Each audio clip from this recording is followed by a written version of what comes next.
Hello, everyone. Welcome back to the Playoff-a-thon. Tyler's Luca here, calling the ISO again here today. Unless we might have someone join here in a little bit, but it's been a week here at No Cast Space. But I'm happy to have you joining me here, and I'll tell you who's not happy, and that is the Phoenix Mercury. Goodness gracious, I mean. Absolute belt to ass. I mean, belt to ass. I don't know. I don't know how else to put it here.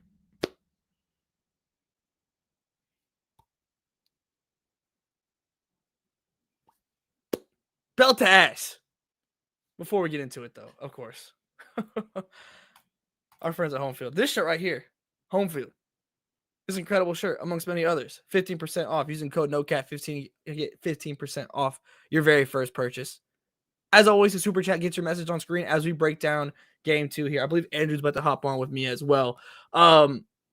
Look, that zone came out in game 1 and shut the faucet off for Phoenix. And I said, I don't know where you go from here. They don't have the twists and turns, and you needed to take that game 1 primarily because the big three of Las Vegas did not have a good game 1. Obviously, Vegas was able to find a way and found it in other ways, but the big three did not have a good game. The big three looked like Thor, Iron Man, and Captain America today. I don't know what to tell you. Across the board. Absolute dominance. It looked like we had prime Chelsea Gray back out there. A'ja Wilson decided to be dominant from the very beginning, and then that third quarter from Jackie Young.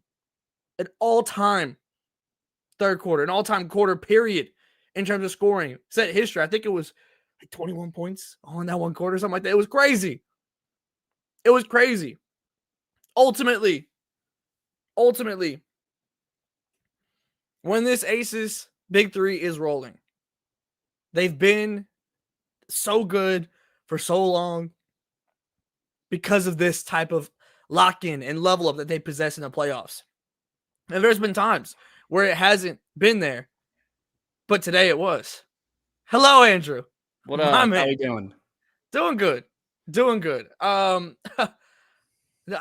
Phoenix Mercury aren't doing very good, buddy. The Phoenix Mercury are not doing very good. The people have heard me talk on the last stream on the ISO, and have heard me talk now and just call it just straight belt to ass, and like that was what it was in a lot of ways today. We'll get into some more specifics, but just the off rip general reaction to a 91-78 point win that felt a lot more dominant, frankly, than just 13 points. Yeah, I mean, I feel like on some level, this is what we should have thought a little bit more about when the series first started. There is a little bit of past series, feeling here. Like I can go back to past finals series in different sports, or even finals series in the W, where you have had situations in which that first game feels like a really pivotal one emotionally. And on some level, I feel like that was kind of the case here, is what you did in that first game and the way that you lost it allowed for Vegas to just kind of come out and jump you in game 2.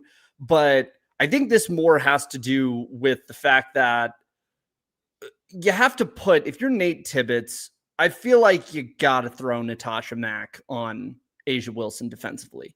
I don't think you can do this thing where you are leaving AT on A'ja and letting A'ja just destroy her on size, because at that point, you're hoping that the officials don't call every single thing. And while there were some fouls on AT that I thought might have been a little bit not ticky-tack in nature, but just more that, a little hand check. Sure. Sorry. It feels as though you can't have Alyssa Thomas be the Aaliyah Boston here, because they're not the size. AB welcomes the contact, and she can do that because she's 6'4" and long. And while Alyssa Thomas is a little longer than she gets credit for, I think you are giving up 4 to 5 inches of height and still trying to play with the same degree of contact. I just don't think that officiating is handled the same way. I think height bias kind of comes into it. I think Alyssa already has a bit of a target painted on her from, the press, from fans, from the other teams talking about the physicality that she plays with. Mhm. I don't understand why this is now 2 separate teams that have decided to try this. I mean, AB is a different level of defender than Alyssa Thomas is when it comes to Asia in particular. But I think both times through, I don't understand why Indiana and Phoenix are not throwing doubles and more at Asia. I just don't get it. I mean, I understand that there are other players on the team that can contribute and really kill you if you give them the ability to have open shots, be that a Jackie Young or a Chelsea Gray. But I mean, this is the WNBA finals, man.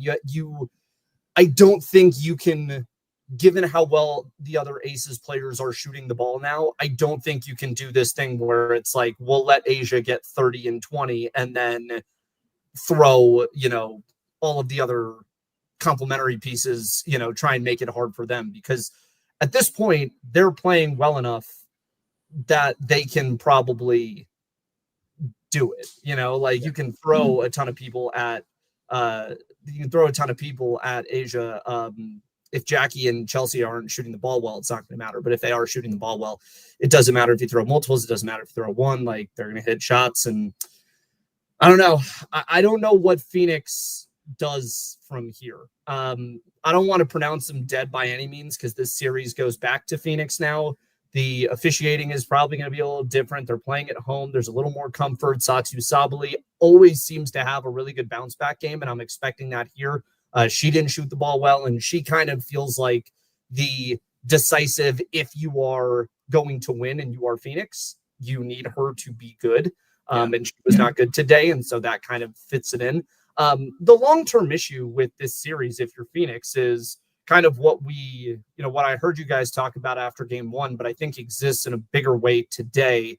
AT goes out early with 3 fouls, and this Phoenix team just looks kind of lost without her. And that's understandable. You built the team around Alyssa Thomas in that way, but that's sort of the bargain you're making here, is like, if you're going to give Alyssa Thomas the keys here, you are setting an expectation that Alyssa Thomas is going to regularly be on the floor because you don't have a discount Alyssa Thomas that you can throw out there to run point forward if she isn't on the floor. And the shooting prowess isn't as such that she's really all that phenomenal off ball either. So what do you do if she's either in foul trouble or when you're clutch in games like we saw in game 1, can you trust her to be the person to go to the line and do these things? So, I think this is sort of, sadly, 2 games that have shown the limitations of the top end of the Alyssa Thomas experience. And that's a tough feeling, I would imagine. If you're a fan of her, you're a fan of Phoenix, but what's going to be required the rest of the way is you're going to need these supplementary pieces to stand and be much, much better. And that, as I said, that starts with Satu. That's, this is what you brought her here for. You brought her here to be that person because the expectation has always been that, AT's never played with a player who has this kind of ability to create their own shot. Believe it or not, I mean, she finished 7 and 19, which obviously isn't great, but the 2 for 9 and then Kaz 3 for 8 from the field hasn't been great. And I will say this, and it doesn't surprise me because she's a rookie, but this has been a up and down playoffs in general for Monique Kakoa-Makani. And that is, I think, the biggest thing for this Phoenix team is that they relied on their bench and their rotational players being, 45% plus shooters from the field. In Mo's case, she was a damn near 50, 40, 90 player at the end of the year. So I think that's kind of the tricky place that Phoenix finds themselves in. I don't think this series is over by any means. I still think it can go 5 or 6 or potentially 7. But there are some structural things here that need to be fixed where you're going to need Nate Tibbetts to coach his ass off. And right now, Becky Hammon is been out coaching Nate Tibbetts. I think that's what we've been seeing. Yeah, no, across the board, it's been like that. Will you real quick? Will you check and see if you're connected to your mic? You might have went through your camera. It definitely did. You're good. It doesn't sound awful, but like I noticed it. Okay, real quick, we got our first super chat of the day here. Again, super chats, get your comments on the screen. Look, I tweeted this out in game 1.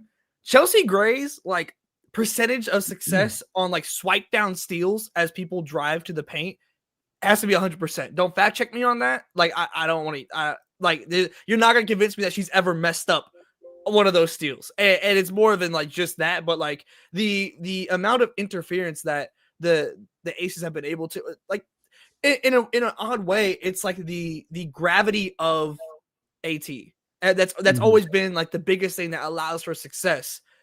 The Aces are almost like giving into the gravity and like game planning for the gravity in that way of allowing the guards to be impactful against Alyssa Thomas in this way. Instead of like, I feel like so many teams, generally speaking, will like give into the gravity, but not game plan for the gravity. And so like you have teams that collapse on Alyssa Thomas, understandably so, but like aren't doing things about it when they get there. And that's where so much of the success that Alyssa Thomas can kind of garner with that.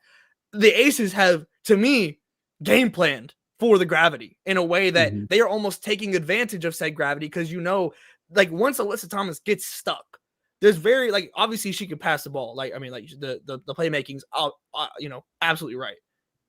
There's not many options for Alyssa Thomas when she gets stuck like that. And I think that they've game planned to kind of almost give into the gravity in ways. And it certainly helped the way that the rest of the team is shooting, right? And they haven't really been burnt for it, which is kind of the big caveat here. But Clutch Hoopers with the $2. Thank you so much. I completely agree. Again, super chats, get your comments on the screen. Andrew, your thoughts on that? Because I do think that's an interesting point to make here. It's an underrated discussion when it comes to Chelsea Gray, just how good that defense is, particularly under the hoop with her hands being active. I think that's something that we have really allowed ourselves to kind of let be ignored in the Chelsea Gray discussion, is that a big portion of why she has managed to kind of stay as such a valuable component.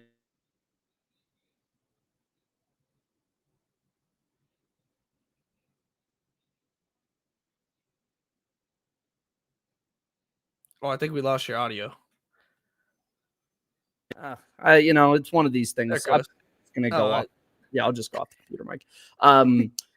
But no, it's one of these things where I think that Chelsea, when it comes to her defense and her hands and how active she is, it's something that she is really underrated, in doing, and something that we maybe don't discuss enough over the course of the general season, right? Is this fact that anytime a player either attacks the basket or you have bigs in the basket and Chelsea Gray is able to be down there defensively inside the circle, she is really, really good at swiping, like just really, really good at creating those problems. And, they have really done a good job, Vegas has, of collapsing around AT when she goes to the basket. And, to get back to the original point, it's one of these things where when you are not able to initiate with AT and you are forcing her to play away from the ball, you have basically defanged a major portion of your offense. And so that, and it's fine if she is only playing against slower players, because that's what you have Jackie Young for. This is Jackie Young's existence on this team is exactly why Chelsea Gray can do what she does. Jackie Young and Copper is a phenomenal athlete versus athlete matchup, offensively and defensively on each side of the floor. What that allows is for Chelsea to kind of feast on these, little moments where it can turn into a run. It can turn into a momentum shifter. It can turn into a stopping of a run on the other end. I mean, it's little plays like that make all of the difference. And when you have players that do the little things well, that's what this ends up becoming, is, Vegas showing championship mettle here. And it's not that it's one team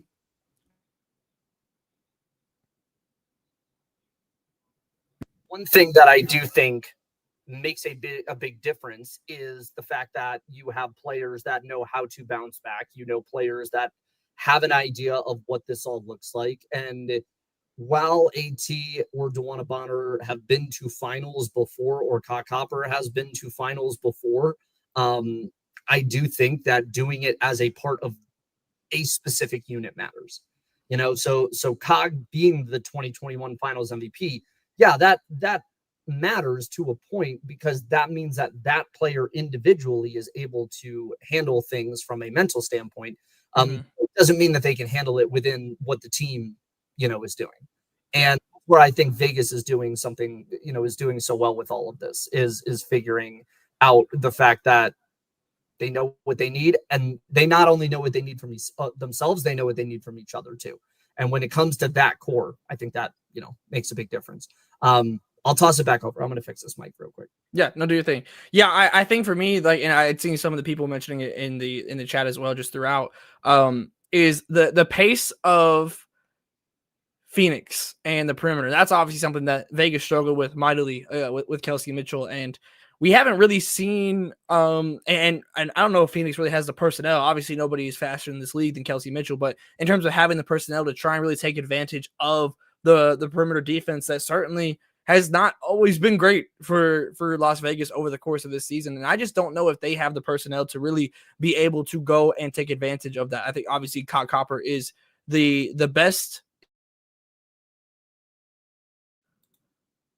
Goodness, now my mic muted. What is going on today? All right, we're back though.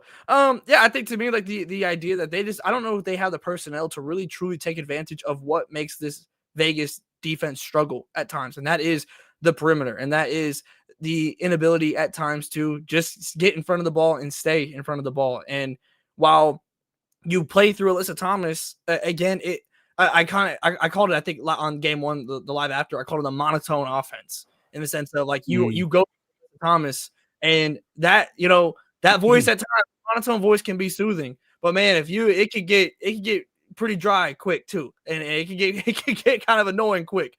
And I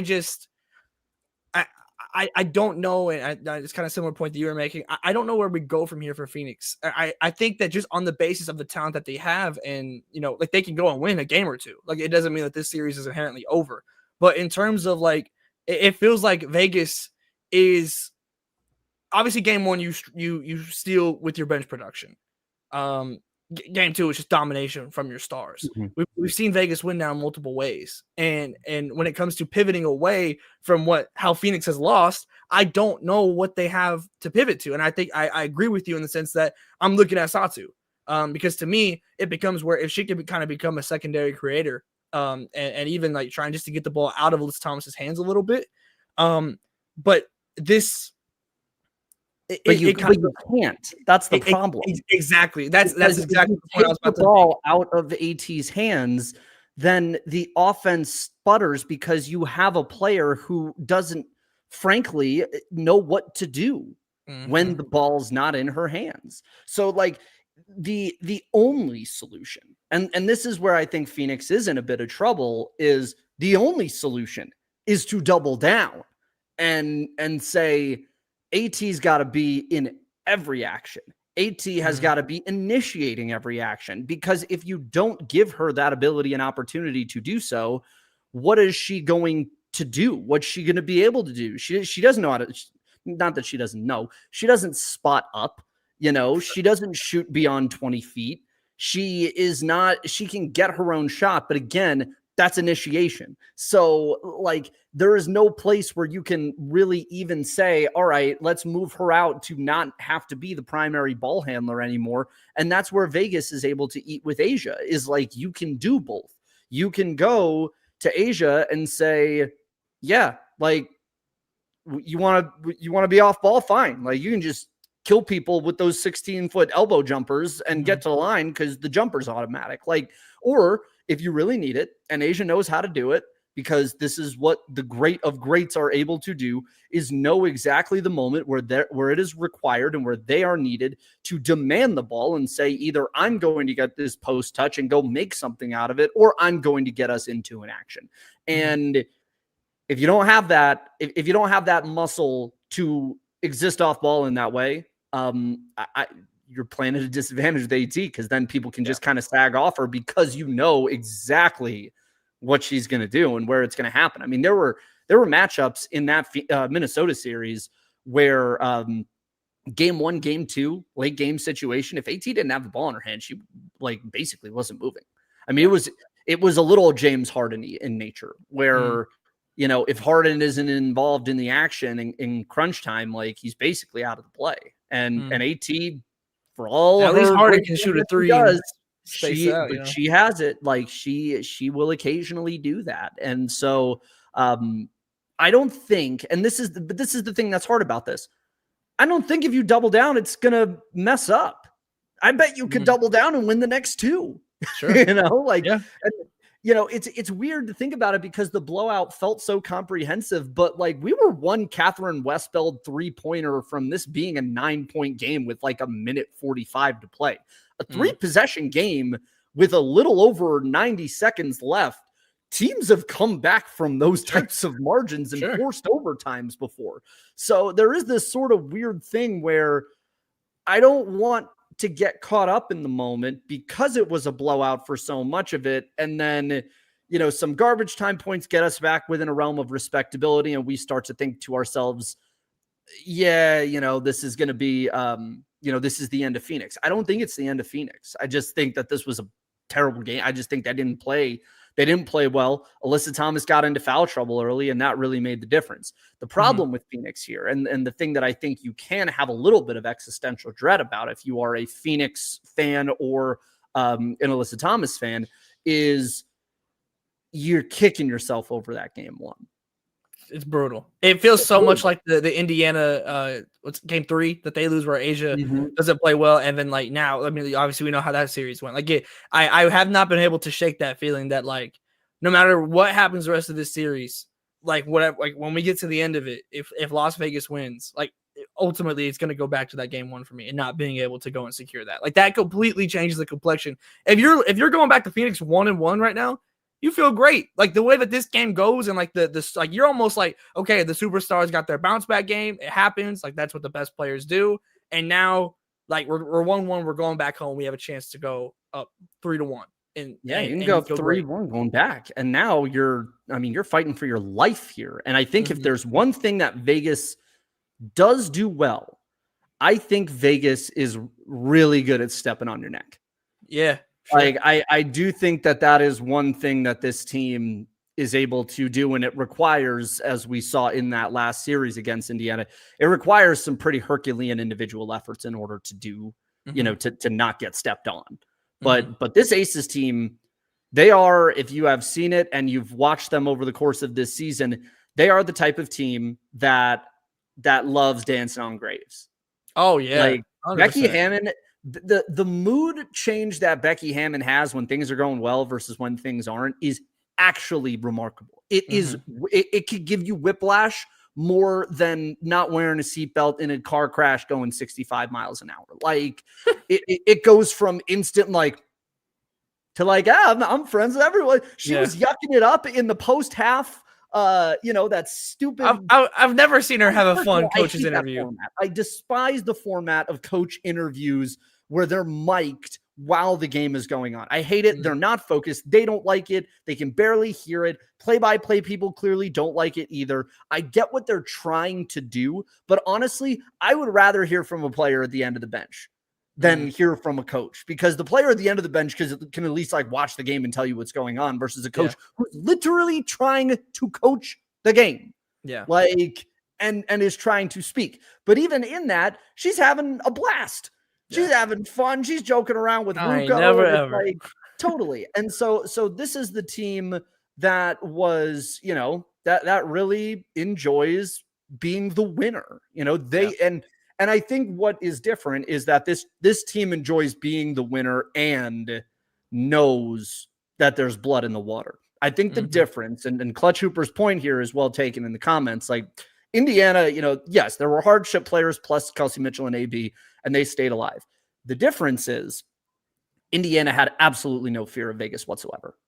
And I don't necessarily think Phoenix has a fear of this team, but I think Vegas seems to understand that there is a mental edge There's a pressure on that they Phoenix. possess. Indiana Yes, could play free. There was no, like, no matter what happened with it, Indiana was playing with house money.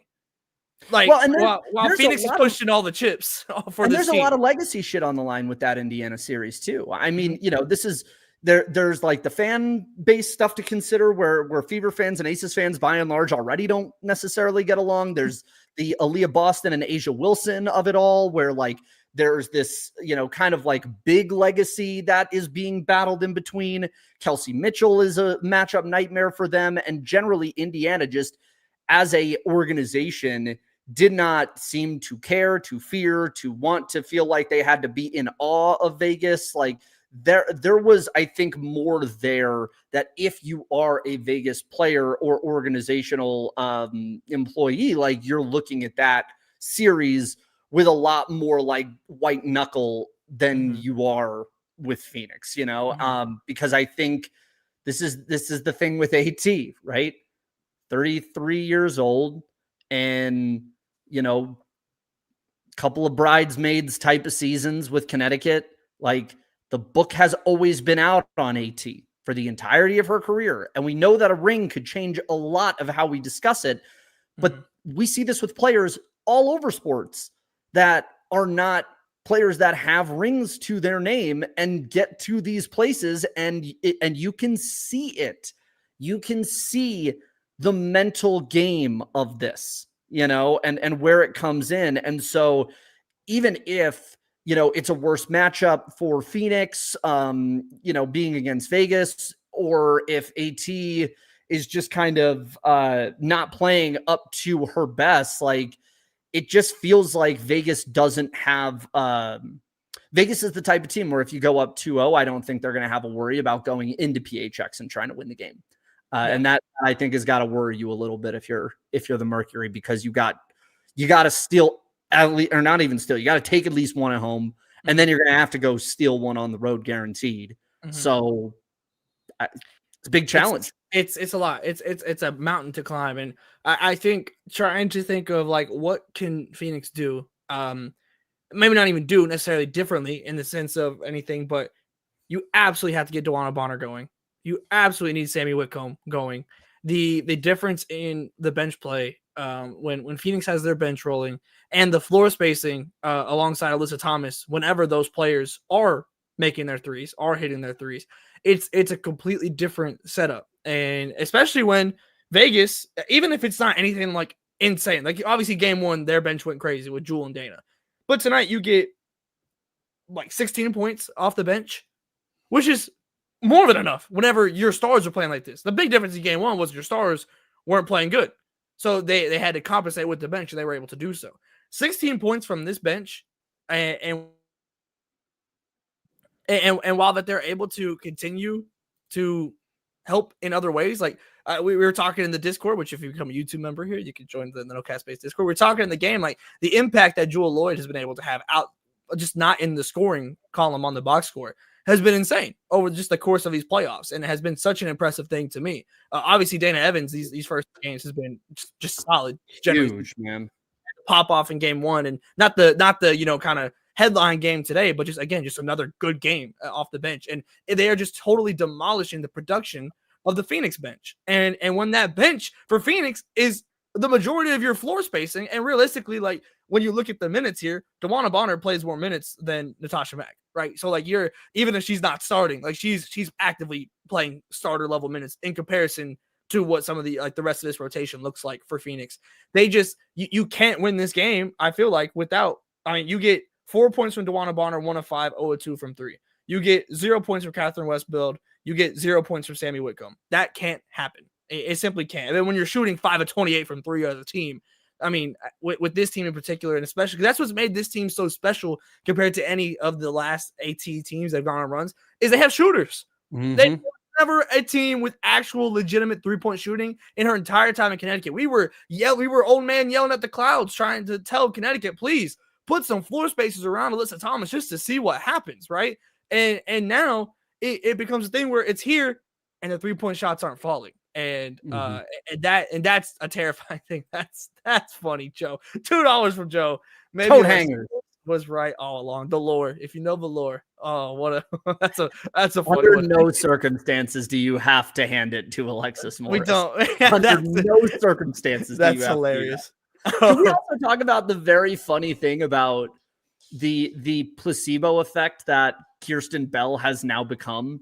Where it's crazy. She's on the floor for the first like 2 minutes of the game and then sits, and then Jewel comes in and Jewel plays fine, but it's like, do you really need the placebo of somebody of just not starting to be fine? It's really weird. Like it's literally like 2 minutes, and like Jewel's like, all right, bet, let's go. And it's like she plays like it's not like world beating or anything, but like played solid today. Like I don't know what it is, but it is completely, it is so different. And obviously this Vegas team as a whole has changed so much from when Jewel Lloyd was starting in this starting lineup. But it's such a different vibe, like genuinely from when she was in the starting lineup and how she was playing compared to now. Like even now as she's playing, she played 30 minutes tonight. Like Nosa Smith plays 21, Kirsten Bell plays 7 minutes.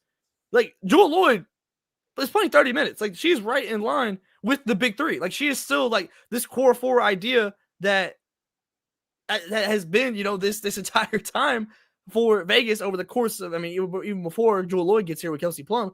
Like she is actively playing quote unquote core 4 minutes. And it just works for whatever reason. I don't know what it is that makes the big difference here, but it's enough. And again, like obviously not, it's like a crazy headline day today, but she's a plus 21. Like obviously plus minus never tells the full story of everything, but she's tied for Asia Wilson with the highest plus minus on this team in this game for the Aces. And like, that's not like on accident. Like again, like she's been able to like genuinely have impact on the floor in ways that I didn't imagine would be possible, frankly, for Jewel Lloyd. Like when she, especially after we kind of saw the initial change to put her on the bench, she's been solid. Like she's been solid to very good over the course of these playoffs. And I mean, it's those type of things again, where Phoenix's bench is not producing at all. Those 9 points and those other like non-box score type things, or the rebounds, the offensive rebound, whatever it might be, genuinely makes all the difference in a game like this. It's insane to me. And I just, if they're getting that, I mean, you're feeling great if you're Vegas. I mean, I do think there's an interesting discussion to be had about the DeWanna Bonner of all this, because while yes, there were a couple games, especially against New York, where it was, she was needed on the floor for them. And I mean, even in that first Vegas game, she didn't shoot the ball particularly well, but she's been supremely active on the boards in throughout the playoffs. I think she averages like 7.5 or so rebounds per game since the postseason started. But it does make you wonder about, was it worth taking those minutes from like a Khadijah Laksa for Alexi, from Alexi Held, from a Catherine Westbeld? Like, you have the size. Defensively, I think you're getting some help there, but was there really a sizable ceiling increase for what that move ended up being? I don't know. I don't know if the ceiling of this team made all that much of a difference, because this is the game where you needed it. Yeah. I think, I think like game 4 against Minnesota, that was probably the one most a couple of clutch threes. 3 or 4 from 3 in that game. She had 13 and 6, but I mean, outside of that, I don't see how you can't remake this in the aggregate a little bit. And it is kind of funny that, it is built like an NBA team, but is it built like the good kind of NBA team? We've seen some of those bad super teams in the NBA that just is it built like some of the NBA? I mean, the reason that I think this is a fair question to bring up is because that is what Phoenix is, right? Nikki Wren, Nate Tibbetts, like this is a WNBA team built in the mold of an NBA franchise, 100%. And there's a lot of different ways to be an NBA team. The motion offense that Vegas employs, like that's all NBA coded, coming from Becky. And I do think that there is an interesting thought about it, where when we talk about the NBA as a homogenized product, I think it's really interesting how a lot of the guys that are really deeply into the NBA talk all the time about how it's not homogenous. You know, casuals just think about the fact that people shoot a lot of threes as the game looks the same. I think it's really fascinating to watch almost two very different types of modern styles clash against one another. And you can see how it's not necessarily all threes are built the same and all strategies around shooting threes are built the same, because you have two teams here that are geared very differently toward trying to get the same result. And so there is sort of a fascinating piece to the growth of the WNBA writ large here about how we look at different types of styles and what works and what doesn't in this league. And that's not to say that the point forward concept or kind of crafting an AT style player in this role is something that can't work. I just think if you are going to do this, you need a player that can shoot, you know, be an off-ball threat as a shooter. And that feels like something these guys are missing in such a major, major way right now. The Kalani Brown of it all, I also want to, it's weird. I mean, I understand that that this team runs a little bit differently, where Kalani's, you know, play style is maybe not as conducive to how fast they want to run and how versatile they want to be. But boy, I feel like size could help. And it gonna hurt, like, at least for a little bit, you know, a couple of minutes here or there, you know, like just to, like, I mean, it sucks to try and workshop and expand your rotation after you close it down. But like, goodness, I mean, whatever you're doing right now isn't working in this way. Like it's you know, it's not, you're not finding that success, and like I don't see why it's not at least worth a shot, you know, like in some way. And I would have liked, even potentially in this game, like before, like you have the whole, you kind of throw the towel in and you see the subs come in. We obviously saw Kalani Brown get on the court, so it's not a matter of like not being physically able to play, which was never really the indication given by any means. I would have liked to see it like in this game where it's like, if you still have all the starters in and everything, let's throw it out there just to see, and like just to at least get some level of feel for it. I just, yeah, it's weird. It's weird to me, and it's something that I do think to some degree has a chance of working. Whether it be, whether it be just helping on the rebounds, you lose a rebounding battle by 9, right? In this game, like just defensively, potentially, like there's a couple of ways I could see it helping. And I don't know if it's, frankly, I don't know if you feel like it's too late. If you're Nate Tibbetts, like try and like run, like walk this back. But goodness gracious, your back's against the wall, and it's like, if you have something to try and throw, if what you're doing isn't working, I feel like you got to go for it in some degree, even if you're not playing her 30 minutes. You're not saying that, but like if you could give her, 10 minutes, that might be a very, very impactful 10 minutes potentially. But again, you close this rotation down very tightly and pretty quick, right? And obviously that's something we see in the playoffs, but this has been something that dates back to the regular season with Kalani Brown in specific. So it's just a weird situation entirely to me. What I think is crazy is the idea that we were wrong on Becky Hammon and Nikki Fargas and building this team. I mean, you can give a lot of credit to the players. It was a thing where you can make the argument based on what Becky said that the players are the ones that shoulder so much of the credit for this turnaround, right? Where, they started doing self-scouts. They started figuring themselves out. We got a piece on Kirsten Bell that's coming out this week about, her kind of getting the last laugh on her haters a bit, and how Asia Wilson in particular played a really instrumental role in getting her up and out of, this sort of rut of her feeling like she was an end of bench player and nothing more.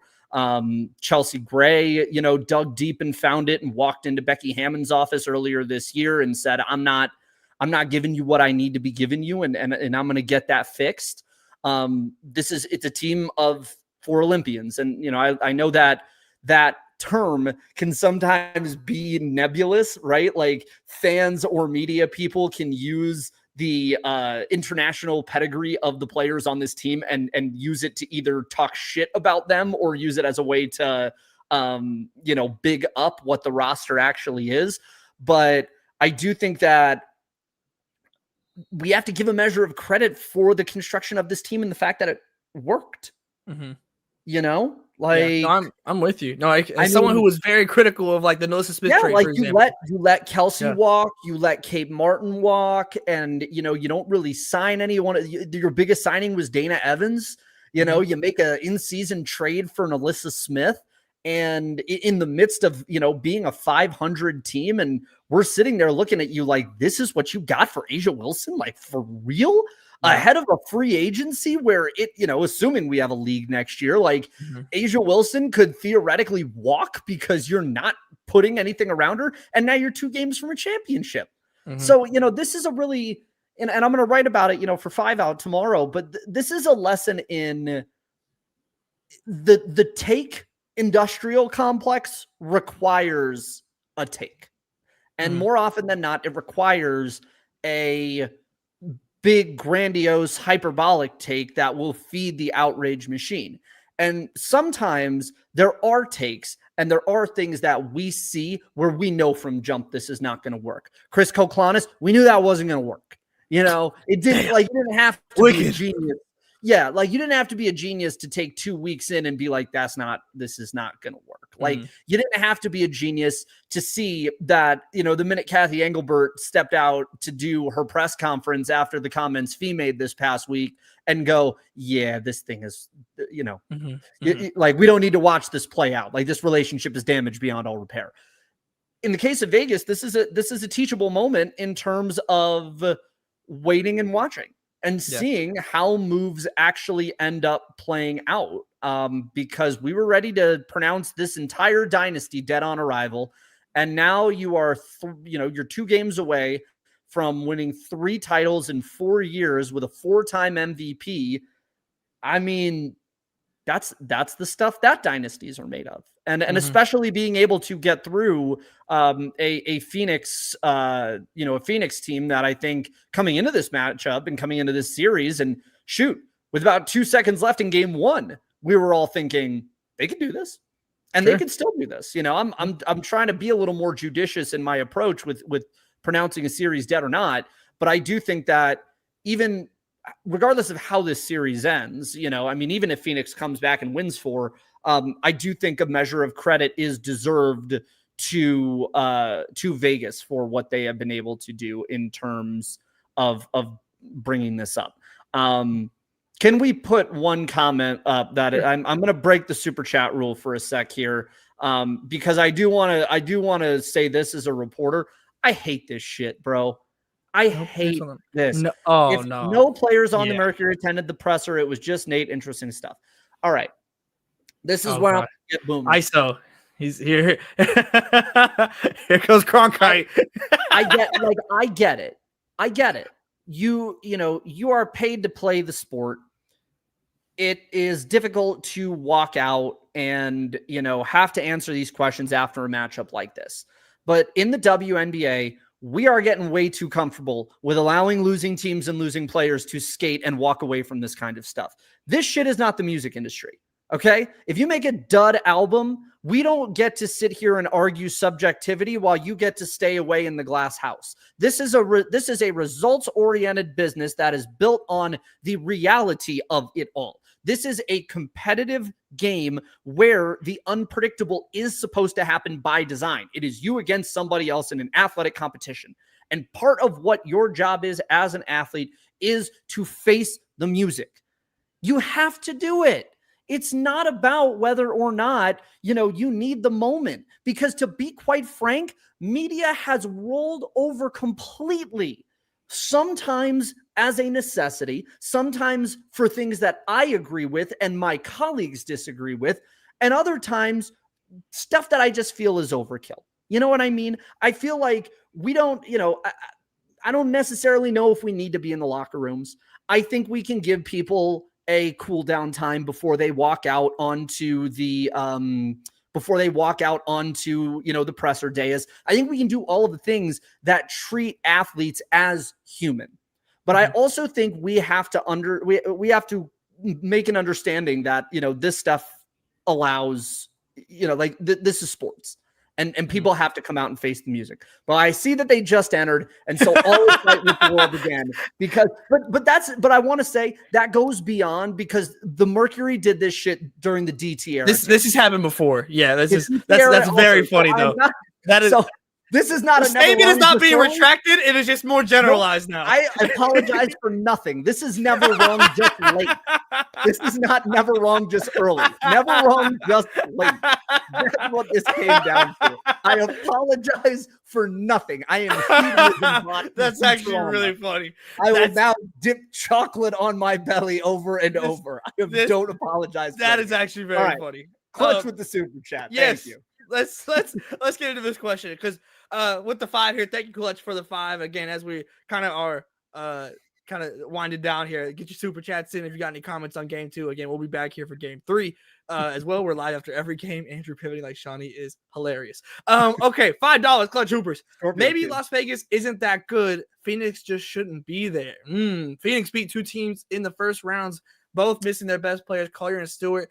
I understand what you're getting at, but I don't know if we could say that when Las Vegas played the Fever in the second round. But I do understand. Like I get where you're coming from here. But go ahead, Andrew. Go ahead. I think it's a slippery slope to try and assess how good teams are when they get to the finals, and put because on ultimately we're there. Ultimately we're there. Ultimately, this is how it shook out. To be a finals team, you have to be good. Yeah. You have to be good. You have to make these games.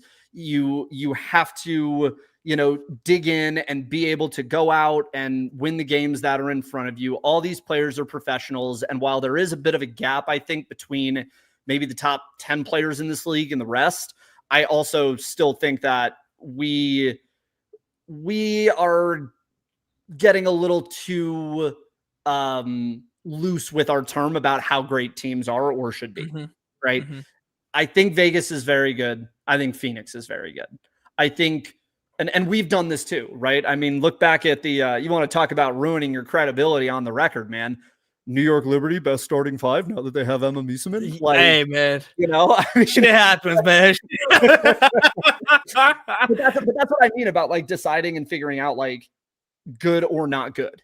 If there is a situation in which you get to the finals and, we say that's a weak championship, I think the only way we can really fully assess that is years after the fact. I think there are years in the past where, would the 2019 Mystics beat the 2022 Las Vegas Aces? I doubt it. But it takes a few years to look out and stack championship teams next to each other. The fact of the matter is Phoenix was a top 5 team this year. They had an MVP candidate on their team. They won the vast majority of their games, and they ended up making a WNBA finals. Phoenix won game, but they were right in the mix with all of them. The Aces beat a hospital team, if we want to call it that, to get it to this point. I think this year is just a little funky because of the injuries. How many teams realistically were fully healthy going into these playoffs, and how many teams have had players pick up injuries over the course of this playoffs? Trades have happened, coaches have gotten fired, coaches left. It's kind of the nature of the season. So I don't want to do this thing yet of which teams are good and which teams aren't. It's any finals carries weight. And to be honest, I think regardless of who they beat to get here, this Aces title feels the most meaningful out of the 3, if they are able to manage to win it. Because this was the year, and we're seeing it now. And I think game 2 really showed it to us. The moxie and the steeled resolve of these teams. And I think that matters, with this roster, especially. Yeah. I think it's notable. When you think about it, Phoenix and Vegas were really the 2 teams that stayed healthy in the playoffs. Obviously if you look at, you have the Liberty, the Lynx, the Fever, who all had their injuries. The Valkyries had Kayla Thornton, who was an all-star halfway through the season. She goes down and is out for the season. Like thinking about like where teams were at, because obviously Phoenix had injuries throughout the regular season. The Aces had kind of like spot injuries, like nothing like really major over the course of the season.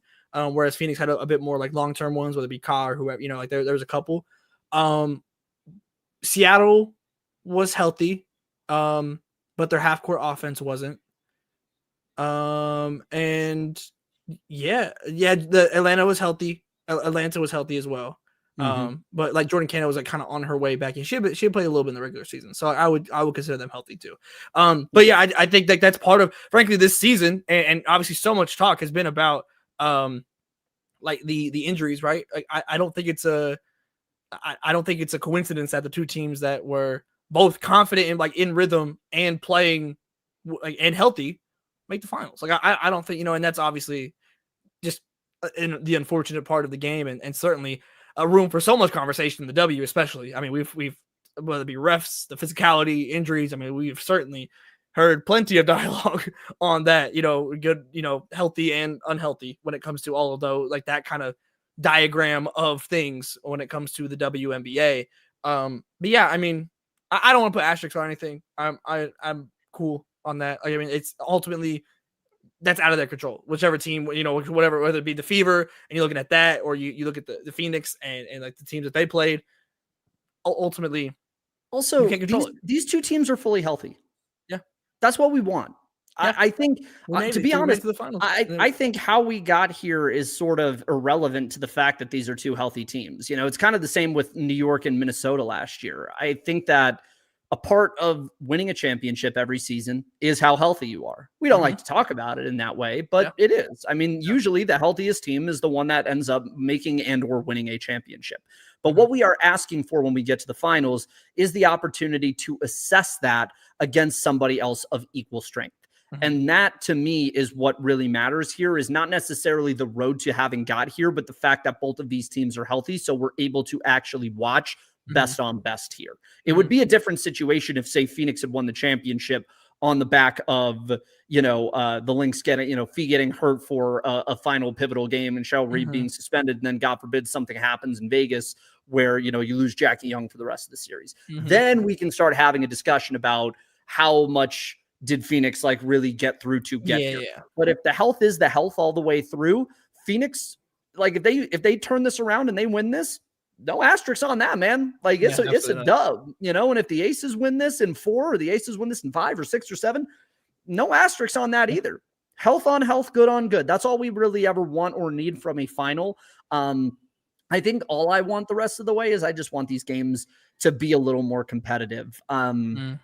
Game 1, I think game 1 has just got me shook a little bit because it feels way too much like one of those series where if you lose that game, all of the rest of the stuff starts to unravel. And I felt a little bit of that when AT picked up her third in the second quarter today. That was my thought of like, ooh, this might be one of those where those free throws represented a whole heck of a lot more than the actual, series itself. So, that was my thought. I mean, I agree on the competition level of it. Like, I do think Phoenix was able to get past some people here, but I think the state of the league in general right now, going into the playoffs, had a lot more to do with how both teams ended up here than it did, whether or not they were. And also just the seeding earned as well. Yeah. I mean, that's just kind of naturally how it'll go. If you're a non, because they were the 4 seed, they were 4 seed. So like you're in that 4-5, and I mean that's just naturally like where you're gonna end up. Andrew, any closing thoughts here on game 2 before we wrap up? And I know we'll certainly be back here for game 3. And I mean, it goes without saying, an incredibly important game. But is your heart and mind clear here? Heart and mind is generally clear. I'm glad Phoenix and their players rolled up to the post game dais. I do think that is very important for us to be able to talk about, this game in the right way and in the right fashion. But I do think, as a closing thought, I don't want to call this thing done just yet. I think Phoenix still has something to show us. I still think this Phoenix team is very good. I think it all comes down to the mentality. This is a mental game the rest of the way now for the Mercury to decide whether or not they're going to win this series, whether they're going to lose this series close, or if they are going to go out with a whimper here. Because if you look back at that series in 2021, I believe it was, or 2022, where it was Connecticut and AT's Connecticut teams, it went out with a whimper. Like, they were close and then went out with a whimper. So I want to see this series get a little, for my own edification, for my own enjoyment, I would like to see this thing get a little bit closer, because if you go back and watch that Aces Sun 2022 finals, Aces won game 1 67-64. They won game 2 in dominant fashion, 85-71. Sun came back in game 3 and absolutely blew the doors off of Vegas. And then it goes to game 4 and the Aces win game 4, 78-71. So if there is anything historical to try and draw upon with AT, is that she probably isn't going to go quietly here. Yeah. And the fact that we have extended out the playoff series into a best of 7 feels like we have more of an opportunity for the Mercury to get back right, and 2 opportunities at home to do so. So don't count the series done just yet, folks. This was a huge win for the Aces, but we still got a series here, I think. Yeah, no, I'm with you. We've seen this Phoenix Mercury team lose game 1 of both series so far that they have advanced in. So already shown resolve there. And this is certainly a team that has fed off the idea of being the underdog the entire time. So I certainly am in step with you there, and thinking that we got maybe a couple more twister turns here in this series before we officially crown a WNBA champion. But we'll be back here after game 3 live to break it down whenever that happens. Whatever twist and turns game 3 takes us on, we'll be here at the end of the road to talk about it, to discuss. So make sure you're tapped back in here. Make sure you're subscribed here. Andrew, 5 Out is on the way. Big 5 Out too. We've talked about it a little bit, and just to kind of give you guys a preview for those that have followed us over on Substack, NoCapSpaceWBB.com. It's the newsletter. You should subscribe to it. We offer free. We also have a paid tier, but in the free, you get 5 Out, Ball Up Top, and the weekly watch guides on Friday when we are in regular seasons. But tomorrow for 5 Out, there is a take that I have been workshopping about how what is happening between Nafisa Collier and Kathy Engelbert is actually the biggest organized labor action that we are seeing in the United States right now that goes beyond sports, and something that if the NBA is watching this, any other professional sports league is watching this, or anybody else is watching this from an economic standpoint, and they are in the capital class of ownership or management, they should feel scared shitless about the possibility of where this could go. And that is the teaser I will have about it and why I feel that way. So tune in for 5 Out or subscribe to the newsletter. I might do, I've been tinkering, and I've told you this for a couple weeks, Tyler, of doing like 5 Out in video form. So with something like this, I might rip the ISO on it. I think that sounds like a great idea. That sounds like something I would want to subscribe to this. That sounds like something I would want to subscribe to this YouTube for. Open your third eye, everybody. Open your third eye, everybody. Yeah, no, I would listen to an ISO on that topic, especially. So make sure you're tapped in though across the board. NoCapSpaceWB.com. Here on YouTube, you can find every link down below in the description. If you want to join the No Cap Space Discord, you can join with the friends of No Cap Space. It's a wonderful time. We were in there talking ball all day throughout this game, and whenever news breaks, we're in there, and you can get updates about when content's dropping, all of those things. You can become a YouTube member here and get access to that Discord on NoCapSpaceWB.com, get some additional content, and also get access to that chat. So until next time, everybody, I'm sure we'll be back on YouTube at some point before game 3. Lord knows what Duke's going to break in the W till then, but we will for sure be live here after game 3 to continue the home stretch of the playoff-a-thon. Until then, thank y'all for tapping in. Go check out all the links down below, and we'll talk soon.